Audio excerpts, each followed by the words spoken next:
मेरा नाम कीर्ति है। मैं आज अपनी इस कहानी से उन सारी लड़कियों को ये मैसेज देना चाहती हूँ जो हमेशा प्यार में धोखा खाती हैं। वो ज़रूर मेरी ये कहानी सुने, क्योंकि हर लड़की को पता होना चाहिए कि अगर वो अपनी ज़िंदगी आज़ादी से गुजारना चाहती है तो किस हिसाब से गुजारे। और आज़ाद ख्याल रखने वाली लड़कियाँ हमेशा किसी ऐसे इंसान के चंगुल में फंस जाती हैं जिसके चंगुल से निकलना उनके लिए बहुत मुश्किल हो जाता है। जी हाँ, मैं अपने माता पिता की इकलौती और लाडली बेटी थी। मेरे माता पिता मुझसे बहुत प्यार करते थे। उन्होंने मेरे हर शौक को पूरा किया था, मगर मेरा एक शौक था जिसको वो पूरा नहीं करते थे। वो शौक ये था कि मेरे माता पिता ने कभी मुझे आज़ादी नहीं दी थी। मुझे हर तरह का कपड़ा पहनने की परमिशन दी जाती थी, मगर सिर्फ घर के अंदर। मैं अगर कहीं घूमने जाती थी तो सिर्फ अपनी फैमिली के साथ। मैं अगर अपने स्कूल और कॉलेज जाती थी तो मेरे पापा ही मुझे लेने आते थे और मेरे पापा ही मुझे छोड़ने जाते थे। ये सब मेरे माता पिता का प्यार था। वो मेरा ख्याल रखना चाहते थे, मगर मैं कभी उनके इस प्यार को समझ नहीं पाई थी। बल्कि मुझे तो ऐसा लगता था जैसे मेरे माता पिता मुझे कभी आज़ादी नहीं देना चाहते और उनका ये प्यार भी सिर्फ दिखावा है। मेरे मम्मी पापा की जब शादी हुई थी तब मेरे दादा दादी जिंदा थे। मेरे पापा एक बहुत बड़े साइंटिस्ट थे। भगवान की कृपा से हम लोगों के पास सब कुछ था, कभी किसी चीज़ की कमी नहीं हुई थी। मेरी दादी पुराने ख्याल रखने वाली औरत थी, इसलिए जब मेरी मम्मी के पापा के साथ शादी हुई थी तो वो शादी के 3 महीने बाद ही मेरी मम्मी पर दबाव डालने लगी थी कि अभी तक उन्हें कोई खुशखबरी क्यों नहीं है। लेकिन ये सब कुछ किसी औरत के अपने हाथ में नहीं होता। फिर भी मेरी दादी को बस घर के अंदर बच्चे की किलकारी सुनने की बेचैनी हो रही थी।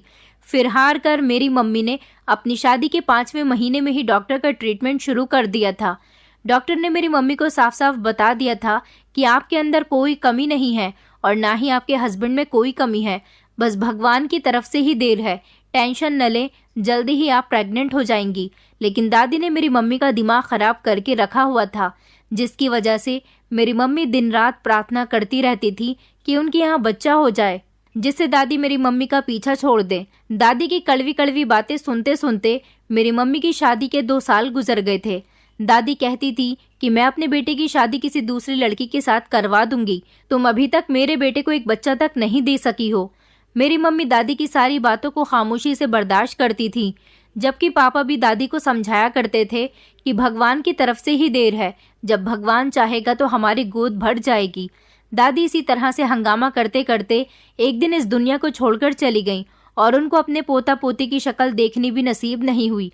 दादी के पीछे पीछे दादाजी भी चल बसे थे, क्योंकि दादी के मरने के बाद दादाजी बीमार रहने लगे थे और इस तरह घर में मेरे मम्मी पापा अकेले रह गए थे। मेरी मम्मी की जिंदगी अब कुछ सुकून से हुई थी, क्योंकि उन्हें बातें सुनाने वाली दादी इस दुनिया से जा चुकी थी। पर फिर उन लोगों की जिंदगी में सुकून के साथ साथ एक बहुत बड़ी खुशखबरी भी आ गई थी।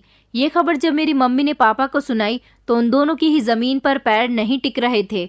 घर में इतनी सारी खुशियां मनाई जा रही थी कि आसपास के लोग भी चौंक गए थे। ऐसा इसलिए था क्योंकि मैं इस दुनिया में आने वाली थी और मेरे मम्मी पापा धूमधाम से मेरे आने की तैयारियां कर रहे थे। मेरी दादी ने मेरी मम्मी के साथ बच्चा ना होने पर बहुत गलत बिहेव रखा था। शायद भगवान ने उनको इसलिए अपने पास जल्दी बुला लिया था, क्योंकि वो मेरी दादी को उनके पोता पोती की शक्ल दिखाना ही नहीं चाहते थे। मेरी मम्मी के पूरे 9 महीने बहुत सुकून के साथ गुजरे थे, क्योंकि मेरे पापा ने उनका बहुत बहुत ख्याल रखा था। वो दोनों ही बहुत खुश थे और अपने आने वाले बच्चों के बारे में सोच सोच कर नए नए सपने बुनने लगे थे। और फिर फाइनली मेरी मम्मी के 9 महीने पूरे होने के बाद मैंने इस दुनिया में कदम रखा था। मेरे पापा बहुत खुश हुए थे कि भगवान ने उन्हें एक प्यारी सी बेटी दी है। मैं पहली औलाद थी, इसलिए मेरे मम्मी पापा को इस बात से कोई प्रॉब्लम नहीं थी कि उनका बेटा हो या बेटी। वो दोनों को ही खुले दिल के साथ एक्सेप्ट करने के लिए पूरी तरह से तैयार थे। उन्हें तो बस अपना बच्चा चाहिए था। मुझे देख देख कर मेरे मम्मी पापा हमेशा मेरे फ्यूचर के सपने देखते रहते थे। आखिरकार मैं उनकी शादी के पूरे 3 साल बाद हुई थी। मैं बहुत प्यारी थी। मेरे मम्मी पापा ने मेरे पहले बर्थडे को भी खूब धूमधाम के साथ सेलिब्रेट किया था। फिर जैसे जैसे मैं बड़ी होती गई तो अपने मम्मी पापा को खूब नखरे दिखाती थी। मैं जानती थी कि मेरा हर नखरा, मेरी हर ख्वाहिश पूरी की जाती है। उन दोनों ने मेरी परवरिश इस तरह से की थी कि कभी मुझे खरोंच तक नहीं आने दी थी। फिर जब मैं बड़ी हुई और मेरे स्कूल में एडमिशन करवाया गया तो मेरे मम्मी पापा बहुत उदास हो गए थे। ऐसा इसलिए था क्योंकि वो अपने आप से ज़्यादा किसी दूसरे पर भरोसा नहीं कर सकते थे, क्योंकि वो अपनी बेटी को लेकर बहुत सीरियस थे। मेरे पापा ने शहर के सबसे बेस्ट स्कूल में मेरा एडमिशन करवाया था और वहाँ पर 2 गार्ड्स भी देख रेख के लिए रखे हुए थे। मेरे पापा गार्ड्स के साथ खुद मुझे स्कूल छोड़ने के लिए जाते थे और स्कूल की छुट्टी के टाइम पर खुद ही मुझे स्कूल से घर लेकर आते थे। मैं अगर किसी बच्चे के साथ खेलती थी तो वो मुझे किसी के साथ खेलने भी नहीं देते थे। उनका कहना था कि बेटा, आजकल किसी का कोई भरोसा नहीं है, तुम सिर्फ अपने घर में ही खेला करो। जब से मैं पैदा हुई थी, मेरे पापा ने घर की सिक्योरिटी पहले से कई गुना ज़्यादा बढ़ा दी थी। उस समय मैं छोटी थी, इसलिए सिक्योरिटी, कैद, आज़ादी न मिलना, इन सारी चीज़ों का मतलब मैं नहीं जानती थी। फिर मैं बड़ी हुई और मेरा स्कूल कंप्लीट हो चुका था, इसलिए मेरा एडमिशन शहर के सबसे बेस्ट कॉलेज में करवाया गया था। मैं जिस कॉलेज में पढ़ती थी वहाँ पर सारे ही अमीर बच्चे पढ़ने के लिए आते थे, जिनके फादर बिजनेसमैन होते थे, डॉक्टर होते थे, या फिर पुलिस इंस्पेक्टर होते थे, या फिर एक्टर्स होते थे। स्कूल में भी मेरी किसी के साथ कोई फ्रेंडशिप नहीं थी, क्योंकि मेरे मम्मी पापा ने हमेशा मुझे यही समझाया था कि किसी से फालतू बातचीत करने की ज़रूरत नहीं है। स्कूल जाती हो तो सिर्फ अपनी पढ़ाई पर ध्यान दिया करो। मैं भोली भाली मासूम सी लड़की थी, बाहर की दुनिया को ज़्यादा नहीं जानती थी, इसलिए मैं सिर्फ अपने स्कूल की पढ़ाई पर ही ध्यान दिया करती थी। मगर अब मैं कॉलेज में आ चुकी थी। कॉलेज की लाइफ स्कूल की लाइफ से बहुत अलग थी।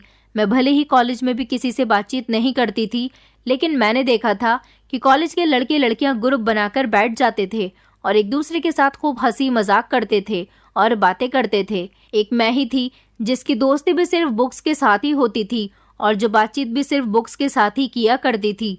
मुझे उन लोगों की लाइफ अपनी लाइफ से बहुत डिफरेंट लगती थी।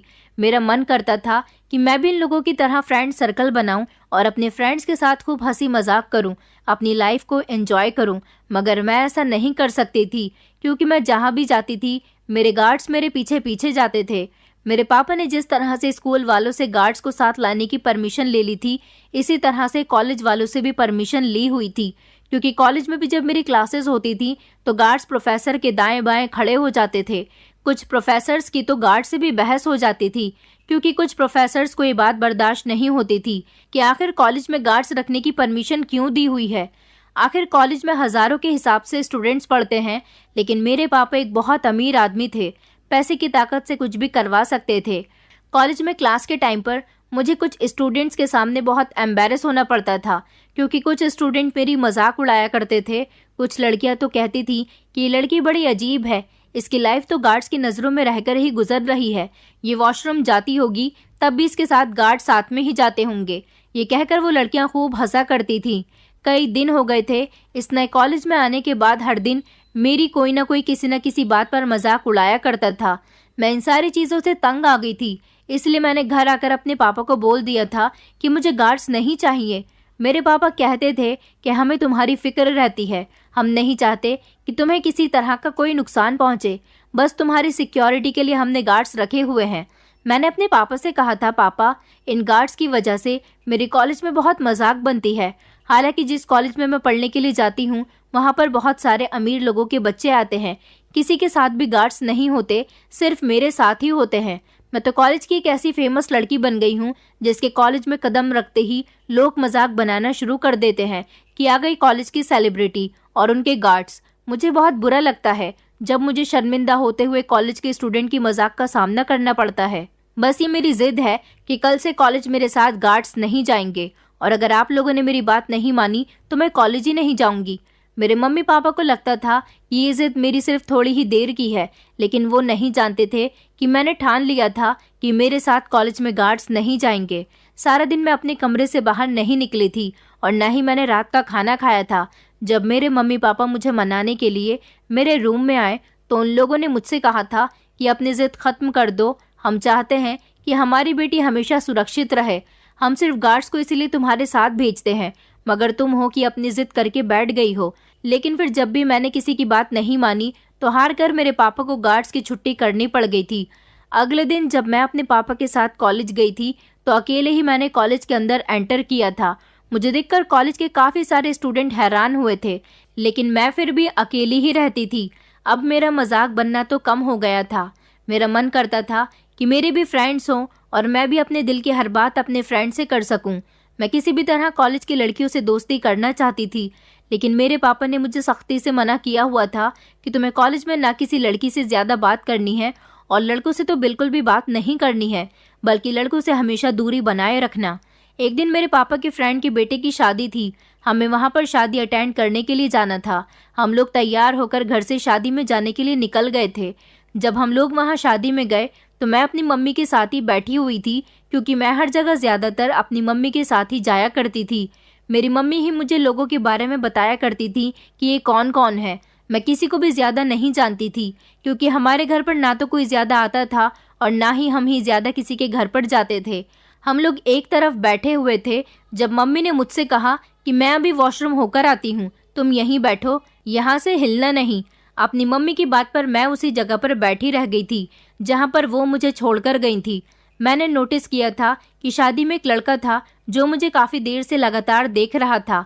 अब जब मेरी मम्मी मेरे पास से जा चुकी थी तो वो लड़का मुझे अकेला देखकर मुझसे बातचीत करने के लिए मेरे करीब आया था, जब अचानक गार्ड्स ने उसे मुझसे बात करते हुए देख लिया और जाकर मेरे पापा से शिकायत लगा दी।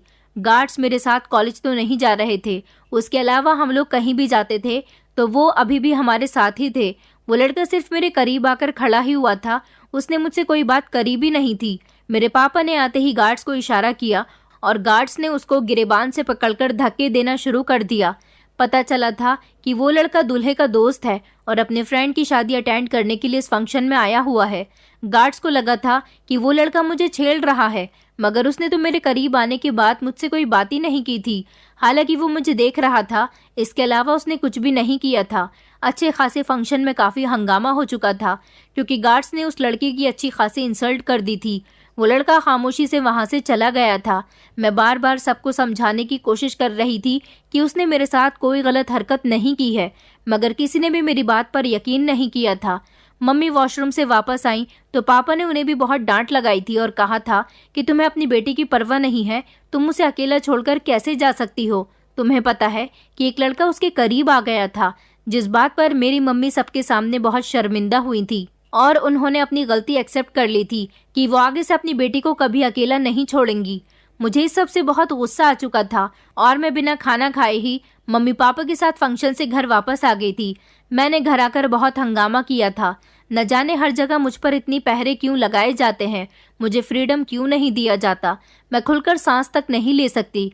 मैंने मम्मी पापा से कहा वो लड़का सिर्फ मेरे करीब आकर खड़ा हुआ था, उसने मेरे साथ कोई गलत हरकत नहीं की थी। पता नहीं आप लोगों ने उस बेचारे की इतनी इंसल्ट क्यों कर दी। आप लोग हर जगह मुझे शर्मिंदा करवाते हो, कभी कॉलेज में तो आज शादी में भी आप लोगों ने मुझे शर्मिंदा करने में कोई कसर नहीं छोड़ी है। ना तो आप लोग मुझे किसी से बात करने देते हो, ना कहीं आने जाने देते हो। आखिर आप लोग चाहते क्या हो। आज मुझे इतना गुस्सा आ रहा था कि मैंने अपने मम्मी पापा को एक बहुत बड़ी बात कह दी थी, जिसकी वजह से उन लोगों के दिल पर ठेस पहुंची थी। मैंने उनसे कहा था अगर आप लोगों को अपनी बेटी से इतना ही डर लगता है तो फिर आप लोगों ने मुझे पैदा ही क्यों किया था, मुझे इस दुनिया में आने ही नहीं देते। फिर आप लोगों को घर में इतनी सिक्योरिटी लगाने की और अपनी बेटी पर इतने पहरे लगाने की भी ज़रूरत नहीं होती। ये कहकर मैं रोती हुई अपने कमरे में आ गई थी, जबकि मेरे मम्मी पापा मेरी आंखों में आंसू नहीं देख सकते थे। मैं बहुत रोई थी और मैंने ठान लिया था कि कल कॉलेज में जाकर मैं खुद ही कॉलेज के लड़कियों से बातचीत करना शुरू करूंगी और उनसे फ्रेंडशिप आगे बढ़ाऊंगी। लेकिन मुझे साथ ही साथ अपनी गलती पर पछतावा भी हो रहा था कि आज मैंने अपने मम्मी पापा के साथ अच्छी खासी बदतमीजी कर ली है। मुझे उनकी फीलिंग्स को हर्ट नहीं करना चाहिए था। सुबह जब मैं उठी और कॉलेज जाने के लिए तैयार होने लगी तो मैं अपने मम्मी पापा से नज़रें नहीं मिला पा रही थी, लेकिन वो फिर भी बहुत अच्छे थे और मेरी रात की गलती के लिए उन्होंने मुझे माफ़ कर दिया था। मैंने फिर भी उनसे माफ़ी मांगी थी तो उन्होंने कहा था कि हम तुम्हारे साथ जो कुछ भी करते हैं तुम्हारी भलाई के लिए ही करते हैं। आखिर तुम बहुत ही मन्नत मुरादों के बाद पैदा हुई थी और फिर तुम हमारी इकलौती बेटी हो। तुम्हारे बाद हमारा और कोई बच्चा नहीं हो सका।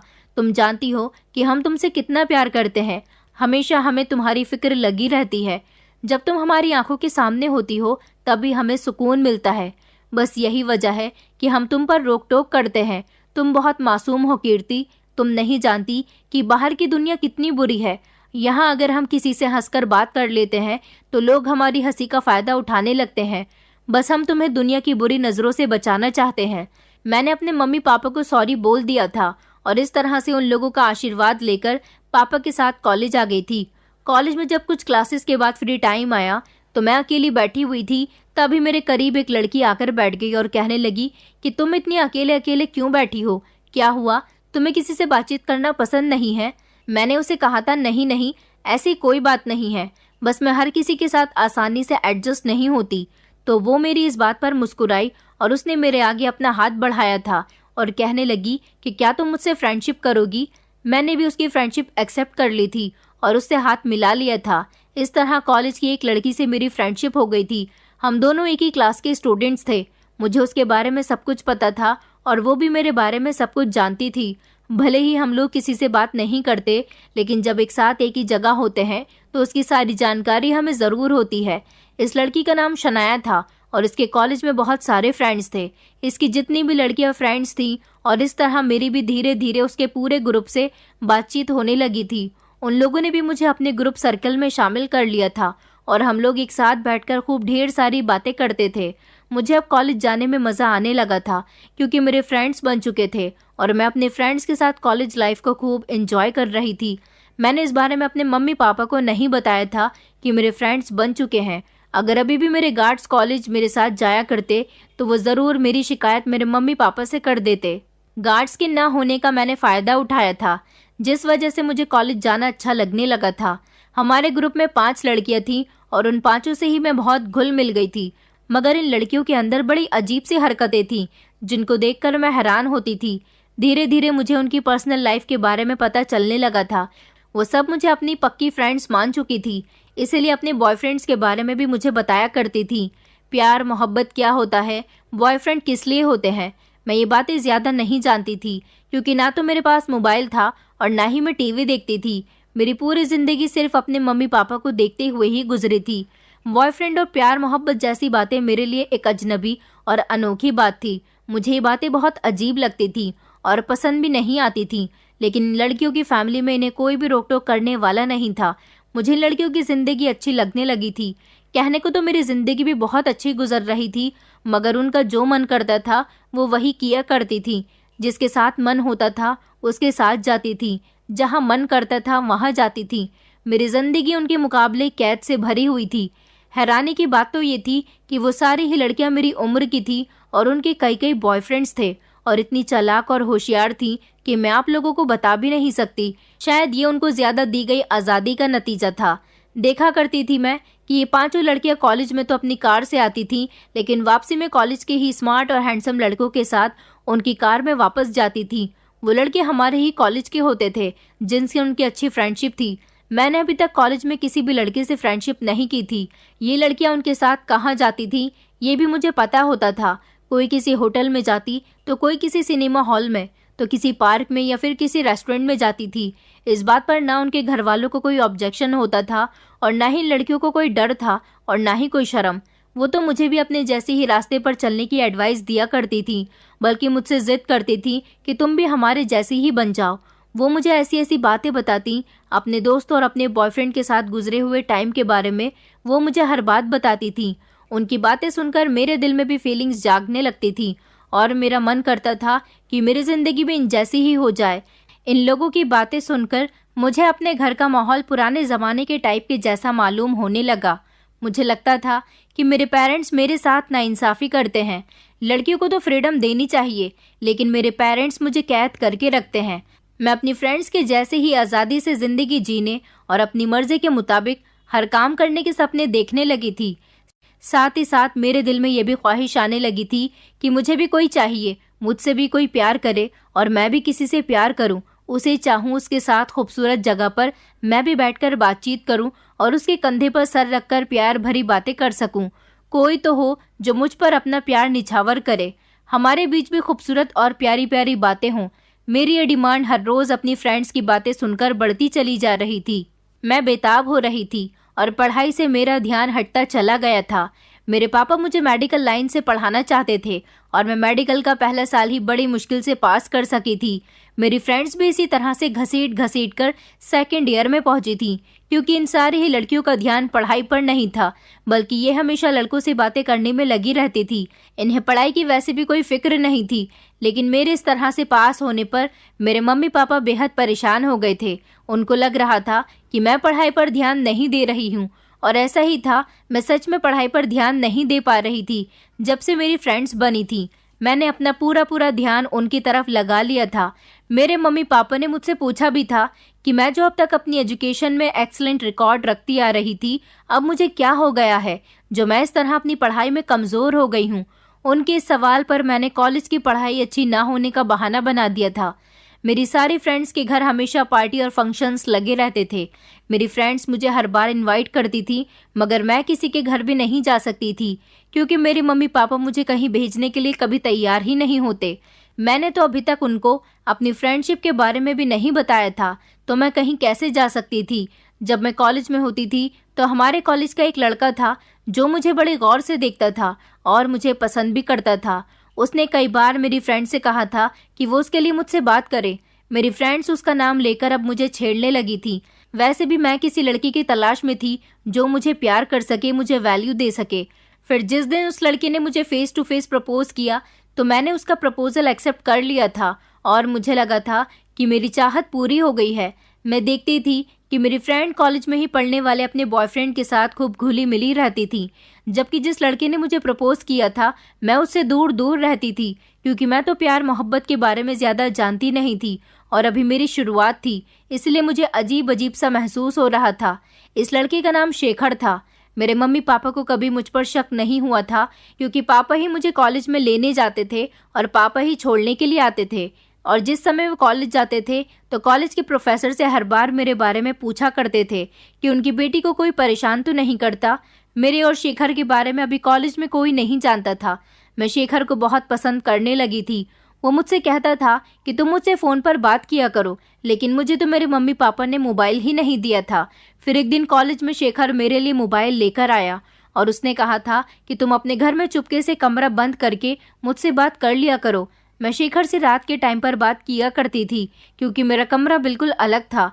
जैसे ही हम लोग खाना खा लेते थे तो मैं अपने मम्मी पापा से कहती थी कि मैं बहुत थक चुकी हूँ, इसलिए अपने कमरे में सोने के लिए जा रही हूँ। वैसे भी मुझे कॉलेज के लिए सुबह को जल्दी उठना होता है। इस तरह बातें बनाकर मैं अपने कमरे में आ जाती थी। मेरा मोबाइल मेरे कॉलेज के बैग में ही रखा हुआ होता था। कमरे का दरवाज़ा अंदर से बंद करने के बाद मैं अपना मोबाइल ऑन करती थी और शेखर से सारी रात बात करती थी। सुबह को जब मैं सो जाती थी तो कॉलेज का टाइम हो जाता था और मुझे पता ही नहीं चलता था। मम्मी ज़ोर ज़ोर से दरवाज़ा बजाती थी और कहती थी, आखिर तुम्हें इतनी नींद कब से आने लगी है? पहले तो तुम इतना नहीं सोती थी। रात को तुम जल्दी कमरे में आ जाती हो, उसके बावजूद भी सुबह को कॉलेज के लिए लेट हो जाती हो। मुझे अपनी मम्मी से बात बनानी पड़ती थी कि मैं सोती नहीं हूँ, कुछ देर तक तो मैं पढ़ाई भी करती हूँ। मेरे मम्मी पापा को अभी तक मुझ पर किसी तरह का भी शक नहीं हुआ था।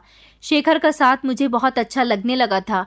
मुझे ऐसा लगता था कि हर लड़की के लिए बॉयफ्रेंड का होना बहुत ज़रूरी है क्योंकि वो उसकी बहुत केयर करता है और उससे प्यार भरी बातें करता है।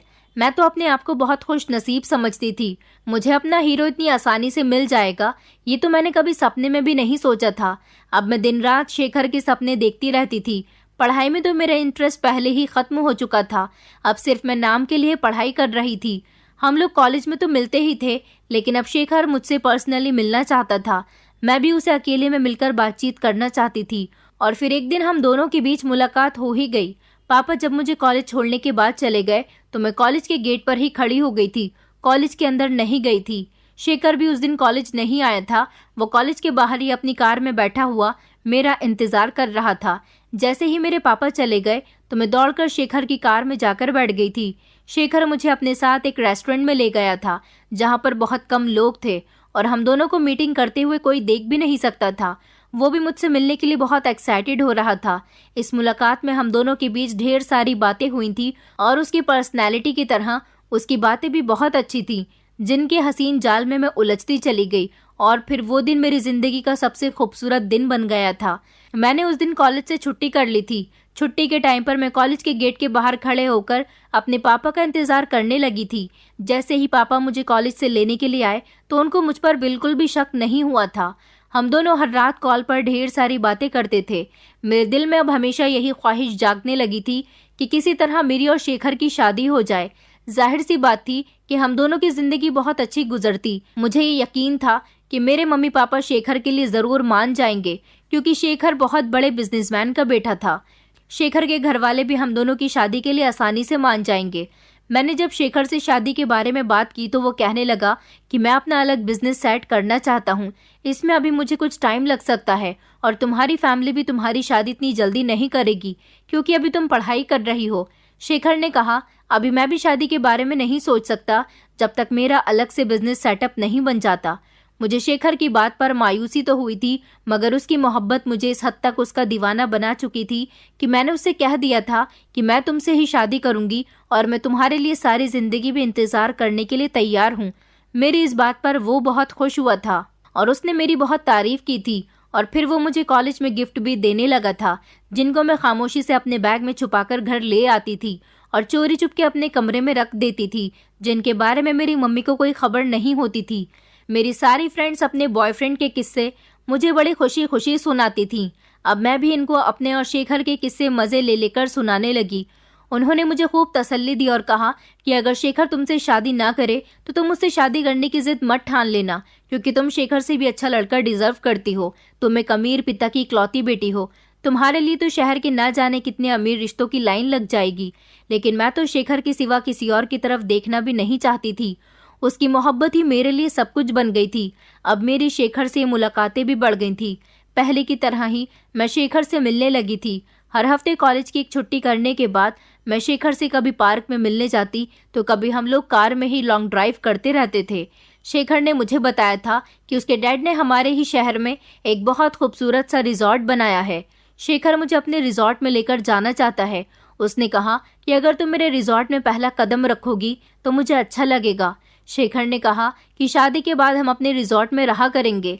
मैंने भी सोच लिया था कि शेखर जब मुझसे इतना प्यार से कह रहा था तो क्यों ना मैं उसके रिजॉर्ट को चलकर एक बार देख लेती हूँ। न जाने मुझे क्या हो गया था, मैंने फौरन ही उसको उसके रिजॉर्ट पर चलने के लिए हाँ कह दी थी। अभी तक तो हम पब्लिक प्लेस में ही मिलते रहे थे, लेकिन अब शेखर मुझे अपने अकेले रिजॉर्ट में लेकर जा रहा था, जो कि अभी तक पूरी तरह से खाली पड़ा हुआ था। उसमें कोई भी नहीं था। हम लोगों ने दिन डिसाइड कर लिया था और फिर जब सुबह के टाइम पर मेरे पापा मुझे कॉलेज छोड़ने के बाद वहां से जा चुके थे तो मैं शेखर के साथ उसकी कार में बैठकर जाने लगी थी।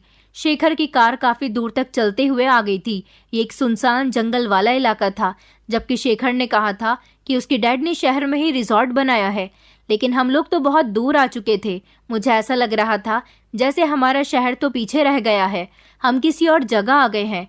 गाड़ी के साथ साथ शेखर की जबान भी लगातार चल रही थी। वो उस टाइम पर कुछ ऐसी बातें कर रहा था जो उस दिन से पहले उसने मुझसे कभी की ही नहीं थी। रोमांटिक टाइप की बातें जो मुझे बिल्कुल भी अच्छी नहीं लग रही थी। वो कह रहा था कि जब हम रिजॉर्ट में पहुंचेंगे तो कुछ रोमांटिक सीन क्रिएट करेंगे, जैसे हस्बैंड वाइफ करते हैं, ताकि रिजॉर्ट में जाने के बाद हमारे पल यादगार हो सकें। पहले तो मैं उसकी बातों को बहुत इंटरेस्ट लेकर सुनती रही, लेकिन जब उसकी बातें हद से आगे बढ़ने लगी तो मुझे उसकी बातें बुरी लगने लगी थी। काफी देर तक सुनसान सड़क खत्म होने के बाद जब कार एक भीड़ भाड़ वाली जगह पर आ गई, जहां पर बड़ी बड़ी बिल्डिंग्स बनी हुई थी, अलग अलग सड़कों पर से गुजरते हुए शेखर ने एक मेडिकल स्टोर के सामने कार रोक दी और ये कहकर कार से उतर गया कि उसे मेडिकल स्टोर से कुछ जरूरी सामान खरीदना है। मैंने उसे मेडिकल स्टोर की तरफ जाते हुए देखा। इसके साथ ही ना जाने कैसे एक अनजान सा डर मुझे महसूस होने लगा था। मुझे एहसास होने लगा कि मेरे साथ कुछ अच्छा नहीं होने जा रहा। मैं जरूर किसी मुसीबत में फंसने वाली हूँ, ऐसी मुसीबत जो मेरी जिंदगी को हमेशा के लिए तबाह कर देगी। मुझे वहां से फौरन भाग जाना चाहिए, क्योंकि मुझे बिल्कुल भी अच्छी फीलिंग्स नहीं आ रही थी। मुझे ऐसा लग रहा था मुझे शेखर से अपनी जान छुड़ा लेनी चाहिए। वो एक अनजान इंसान था और मुझे उसके साथ इस तरह से अकेली जगह पर नहीं जाना चाहिए। मेरी फ्रेंड्स हमेशा मुझे अपने बॉयफ्रेंड के रोमांटिक किस्से सुनाया करती थी। उन्होंने मेरे दिमाग में भी खतरे की घंटी बजाना शुरू कर दी थी। मैं समझ गई थी कि शेखर मुझे किस लिए खाली पड़े हुए रिजॉर्ट में लेकर जाना चाहता था, और मुझे याद भी आ रहा था कि क्यों मेरे मम्मी पापा मुझे लोगों से मिलने नहीं देते। मुझे ये बात भी याद आ गई थी जब उस दिन एक लड़का मेरे करीब आया था तो मेरे पापा ने गार्ड से उसकी इंसल्ट करवाई थी। हालांकि वो सिर्फ मेरे करीब आया था, लेकिन मेरे पापा को उस पर बहुत गुस्सा आ गया था। मैं शेखर से वैसे तो कई बार मिल चुकी थी, लेकिन हमेशा मैं उसे पब्लिक प्लेस में मिलती रही थी, इसलिए मुझे उससे डर महसूस नहीं हुआ था। लेकिन आज वो मुझे अकेले में और बंद घर में लेकर जा रहा था। इसके बारे में सोच सोच कर ही मुझे अब डर लग रहा था। मैं समझ गई थी कि वो मुझे वहां पर क्यों लेकर जा रहा था। मुझे अब अपनी इज्जत खराब होने से बचानी थी। मैंने मेडिकल की तरफ देखा तो शेखर अपना सामान खरीदने में बिजी था। उसका ध्यान मेरी तरफ नहीं था। टाइम वेस्ट करने का मेरे पास कोई मौका नहीं था, इसलिए मैं खामोशी के साथ कार का दरवाजा खोलकर बाहर निकल आई। मैं जैसे ही कार से निकली थी तो भगवान की कृपा से मेरे आगे ही एक ऑटो आकर रुक गई थी। मैं फौरन ही उसमें बैठ गई और ड्राइवर को अपना पता बताते हुए उसे ऑटो चलाने के लिए कहा। मैं बार बार ऑटो से झांककर शेखर को देख रही थी, जो अभी भी मेडिकल स्टोर पर सामान लेने में बिजी था। उस समय मेरा दिल बुरी तरह से धड़क रहा था। मैं बहुत डर रही थी और मुझे रोना आ रहा था। उस समय मुझे अपनी मम्मी पापा और उनकी दी गई हमेशा की एडवाइस भी बहुत याद आ रही थी। मैं बार बार पीछे देख रही थी कि कहीं मेरे पीछे पीछे शेखर तो नहीं आ रहा, उसने मुझे भागते हुए तो नहीं देख लिया। मगर सब कुछ ठीक रहा और मैं आसानी से अपने घर पहुंच गई। मैं जैसे ही घर पहुंची तो मेरी मम्मी मुझे देखकर बहुत परेशान हो गई थी। सिक्योरिटी गार्ड ने उनको बता दिया था कि मैं ऑटो में बैठकर घर आई हूँ। सिक्योरिटी गार्ड ने ऑटो वाले को भी पैसे दे दिए थे। मैं घर आते ही अपनी मम्मी के गले लगकर फूट फूट कर रोने लगी थी। मेरी मम्मी परेशान हो गई और पूछने लगी कि तुम कॉलेज से अकेले क्यों आई हो और ऑटो में बैठकर आने का क्या मतलब है। तो मैंने मम्मी को कुछ नहीं बताया और सिर्फ इतना ही कहा कि मेरी तबीयत ठीक नहीं थी, इसलिए मैं कॉलेज से छुट्टी लेकर घर आ गई। मेरी मम्मी ने घबराकर जल्दी से पापा को कॉल कर दी थी। आधे घंटे में पापा भी घर पहुंच गए थे और बार बार दोनों ही मुझसे पूछे जा रहे थे कि तुम्हें क्या हुआ है, इतना क्यों रो रही हो। पापा ने डॉक्टर को भी घर बुला लिया था। इस डर की वजह से मुझे बुखार हो गया था। डॉक्टर ने दवाई दे दी थी। मैं सो गई थी। अगले दिन जब मैं सोकर उठी तो मेरी तबीयत नॉर्मल थी और मैं शेखर वाले डर से भी बाहर आ चुकी थी। मेरी मम्मी पापा मेरे लिए बहुत परेशान थे, इसलिए मैंने उनको बताया था कि मेरी तबीयत ठीक नहीं थी। मैं इस वजह से रो रही थी और इसी वजह से परेशान थी। कॉलेज में मुझे अजीब अजीब सी फीलिंग्स आ रही थी, इसलिए मैं कॉलेज से ऑटो करके घर आ गई। मेरे मम्मी पापा ने कहा कि तुम हमें कॉल कर देती तो तुम्हें इतना परेशान नहीं होना पड़ता बेटा। उस दिन जैसे तैसे मेरी इज्जत बच चुकी थी और मैं अपने घर वालों के सामने सही सलामत थी। मैंने अपने मम्मी पापा से कहा था कि मुझे कॉलेज नहीं जाना, मैं अब कॉलेज में पढ़ाई नहीं करना चाहती, क्योंकि पढ़ाई की ज्यादा डिप्रेशन की वजह से मेरी तबीयत खराब रहने लगी है। मैंने बस जितना पढ़ लिया है मेरे लिए उतना ही काफ़ी है। मेरे मम्मी पापा मेरी इस बात को मान गए थे। मैंने शेखर का मोबाइल तोड़कर घर के पीछे की तरफ फेंक दिया था और उसने जितने भी गिफ्ट्स दिए थे मेरे पास थे, वो सब मैंने मोबाइल के साथ साथ ही फेंक दिए थे। उस दिन के बाद मैं कभी कॉलेज नहीं गई और घर में ही अपनी मम्मी के साथ उनकी आंखों के सामने रही। भगवान की कृपा थी कि मेरी सारी फ्रेंड्स और शेखर ने मुझसे कभी भी कांटेक्ट करने की कोशिश नहीं की, क्योंकि मम्मी पापा के डर की वजह से मैंने अपनी फ्रेंड्स को अपनी कोई डिटेल्स नहीं दी थी और न ही मैं चाहती थी कि उनमें से कोई मेरे घर पर आए। इस तरह मैं शेखर के घिनौने खेल की चपेट में आने से बच चुकी थी और मुझे तब समझ आई थी कि माता पिता अपनी बेटियों पर जितनी रोक टोक करते हैं वो बिल्कुल ठीक करते हैं। हम लड़कियां चालाक लड़कों की बातों में आसानी से आ जाती हैं और भूल जाती हैं कि हमारे माता पिता ने हमें सारी जिंदगी कितनी मेहनत से पाल पोस कर बड़ा किया है। हम लड़कों की मोहब्बत के आगे अपने माता पिता की इतने सालों की मोहब्बत को भूल जाते हैं। मुझे तो उस समय अकल आ गई थी और मैं मौके से फरार हो गई थी। मगर मैं आप लोगों से रिक्वेस्ट करती हूँ कि आप लोग कभी भी ऐसे लड़कों की बातों का शिकार ना हो और जितना हो सके अपने पेरेंट्स की बातों का कहना माने। आपके पेरेंट्स अगर आपको किसी से बातचीत करने की या किसी से मिलने की आज़ादी नहीं देते तो वो बिल्कुल ठीक करते हैं, क्योंकि उन्हें आपकी परवाह है। मैं अब अपने पेरेंट्स के हर कहने को मानती हूँ और अब मेरा रिश्ता लग चुका है। जल्दी ही मेरी शादी भी हो जाएगी। शेखर का ख्याल मेरे दिल से जल्दी इसीलिए निकल गया था क्योंकि सच्ची मोहब्बत करने वाले लोग कभी भी अपनी मोहब्बत की इज्जत के साथ खिलवाड़ नहीं करते। अगर शेखर मुझसे प्यार करता होता तो ये पता करने की कोशिश करता कि मैं कहाँ चली गई हूँ। मेरे घर रिश्ता भी भेज सकता था, क्योंकि इस बात को गुजरे पिछले 5 साल हो चुके हैं। मेरी मुलाकात कभी दोबारा शेखर से नहीं हुई। भगवान की कृपा से अब मेरी शादी एक अच्छे परिवार में होने जा रही है, जिसकी वजह से मेरे माँ बाप भी बहुत बेफिक्र हैं और आज मैं भी खुश हूँ कि मैंने अपने मम्मी पापा का कहना मानकर अच्छाई का काम किया है। दोस्तों, उम्मीद करती हूँ आपको हमारी कहानी पसंद आई होगी। कहानी पसंद आई है तो वीडियो को लाइक करें, चैनल पर नए हैं तो चैनल को सब्सक्राइब करें और हाँ, नोटिफिकेशन बेल को जरूर दबाएं ताकि अगली अपडेट सबसे पहले आपको मिले।